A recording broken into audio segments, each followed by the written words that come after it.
Hi guys, welcome back. Manashankar Varaprasad cinema అయితే premieres చూడడం జరిగిందనమాట. యాక్చువల్గా ఫస్ట్ నుంచి అందరూ ఏమనుకున్నారంటే చిరంజీవి గారు ఈ వయసులో ఇలాంటి సినిమా ఎందుకు చేస్తున్నారు, లైక్ రొమాన్స్ కానీ ఈ డ్రెస్సింగ్ అని ఎందుకు ఇలా చేస్తున్నారు, బయట ఏజ్డ్ పీపుల్ అంతా రజనీకాంత్ కానీ మమ్ముట్టి కానీ మోహన్ లాల్ అంతా కొంచెం డిఫరెంట్ ట్రై చేస్తున్నారు కదా, చిరంజీవి గారు ఎందుకు ఇది చేస్తున్నారు అనేది ఒక అపవాదం అయితే చాలా ఉన్నింది ఈ సినిమా మీద. అండ్ టాప్ ఆఫ్ ఇట్ వాళ్ళు రిలీజ్ చేసిన కంటెంట్ ఏదైతే ఉందో ఫస్ట్ నుంచి మొత్తం కొంచెం క్రింజీగాని కొంతమందికి అనిపించింది అనమాట. కానీ ఫర్ యువర్ సర్ప్రైజ్ సినిమా చూసినప్పుడు ఇవేవి అనిపించలేదు. టు బీ ఫ్రాంక్ చెప్తున్నా, కొన్ని టీజర్స్ అవి రిలీజ్ చేసి నాకే కొంచెం క్రింజ్ అనిపించింది. ఏంటిది ప్రసాదు, ఈ సాంగ్లు ఏంటి, మీసాల పిల్ల ఏంటి, వాట్ ఈస్ దిస్ అనుకున్నా. కానీ చెప్తున్నా గైస్, సినిమా చూసినప్పుడు ఆర్గానిక్గా సినిమా అంతా వెళ్ళిపోయింది. చాలా బాగా అనిపించింది. అసలు ఎవరి టీజర్లు అవన్నీ కట్ చేసినా నాకు అర్థం కాలే. ఆ టీజర్లు అన్ని చూసినప్పుడు మెగాస్టార్ కూడా అంత ఎనర్జెటిక్గా నాకు కనబడలే. టీజర్లో అంతా అట్లీస్ట్ లాస్ట్ సాంగ్ వచ్చేదాకా, మొన్న వచ్చిన పార్టీ సాంగ్ వచ్చేదాకా అంతా కొంచెం ఏదో అట్లా యావరేజ్ వైబ్లోనే అనిపించింది. సినిమా చూసినప్పుడు సినిమాలో మాత్రం చాలా ఎనర్జెటిక్గా ఉంది. సినిమా నాకు టు బి ఫ్రాంక్ చాలా బాగా నచ్చింది. I don't know, Anil Ravipudi ప్రతిసారి ఏదో మ్యాజిక్ చేస్తున్నాడు మొత్తానికి. ఇది కూడా హిట్ అయిపోయినట్టు నాకు తెలిసి. ఎందుకంటే సినిమా చాలా బాగా నచ్చింది.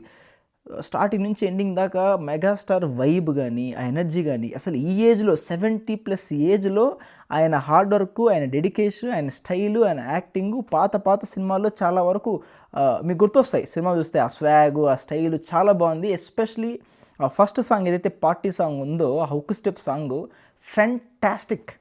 టీవీలో చూసామనుకోవచ్చు మీరు, కానీ థియేటర్లో చూసినప్పుడు ఆ వైబు వేరే.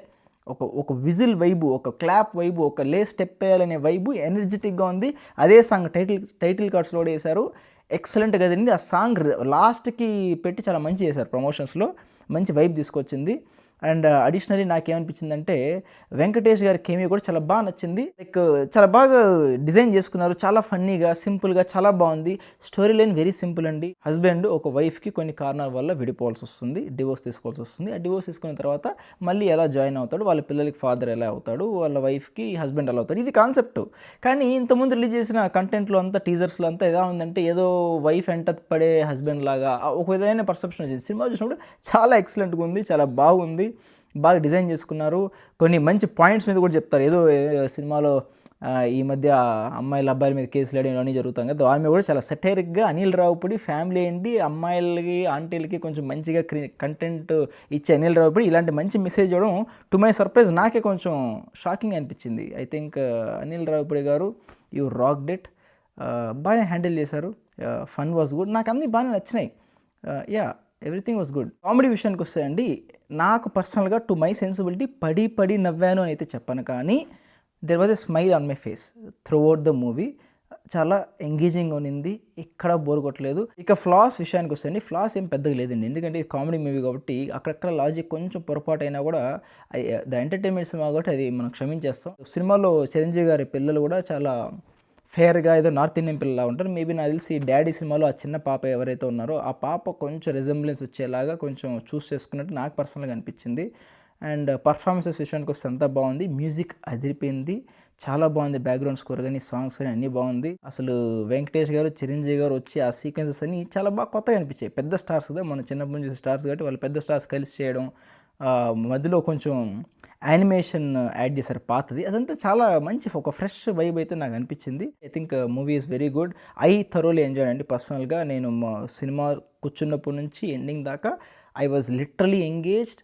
బాగా నవ్వు వచ్చింది. లాస్ట్ టైటిల్ కార్డ్స్ పెట్టేటప్పుడు కూడా అంత చూహేజ్ బయట రావాలనే ఫీలింగ్ అయితే నాకు వచ్చిందనమాట. It was very good. సంక్రాంతికి I think this is going to be hit అనమాట. అనిల్ రావిపూడి, నువ్వు ఇంకా దొరకలేదు, నువ్వు దొరికేటట్టు లేవు, బాగా చేసావు.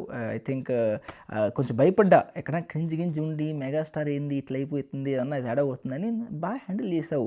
కాబట్టి ఆ ప్రమోషనల్ కంటెంట్ సరిగ్గా వదలలే. అది కానీ కొంచెం మంచి వదిలింటే ఇంకొంచెం బాగా వైపు ఉండేది.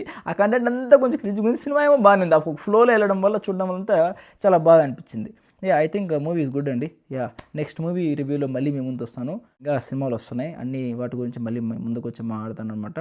ఎవరన్నా మన వీడియోని ఫస్ట్ టైం చూస్తున్నట్టే సబ్స్క్రైబ్ చేసుకొని ఎంకరేజ్ చేయడం మాత్రం మర్చిపోద్దండి. వీడియోని కొంచెం చిన్న లైక్ చేస్తే కొంతమంది ఎక్కువ మందికి రీచ్ అయ్యే ఛాన్సెస్ అయితే ఉంటాయి. నెక్స్ట్ వీడియోలో మళ్ళీ మేము ముందుంటాను. Till then, good by.